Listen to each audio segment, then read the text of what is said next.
Hi friends, இன்றைக்கி நம்ம காரப்பிடி கொழுக்கட்டை தான் எப்படி செய்கிறதுன்னு பார்க்க போகிறோம். இதை உப்பு உண்டன்னு கூட சொல்லுவாங்க.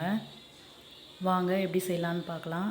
அதுக்கு நான் ஒரு கடாயில் எண்ணெய் ஊற்றி கடுகு உளுத்தம்பருப்பு போட்டு கடுகு உளுத்தம்பருப்பு நல்லா பொரிஞ்சதும் கடலப்பருப்பு, வெங்காயம், பச்சை மிளகா, கருவேப்பிலை போட்டு கொஞ்சம் உப்பு போட்டு நல்லா வதக்கி எடுத்துக்கிறேன். நல்லா வதங்கினதும் இட்லி மாவை நம்ம கொஞ்சமாக ஊற்றிட்டு நல்லா ஒரு கிண்டணுன்னா அது கெட்டியாயிடும்.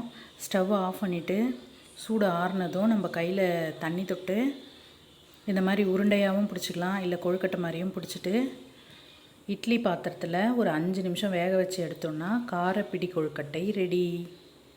இந்த வீடியோ உங்களுக்கு பிடிச்சிருந்துச்சுன்னா லைக் பண்ணுங்கள், ஷேர் பண்ணுங்கள், கமெண்ட் பண்ணுங்கள், சப்ஸ்கிரைப் பண்ணுங்கள் ஃப்ரெண்ட்ஸ்.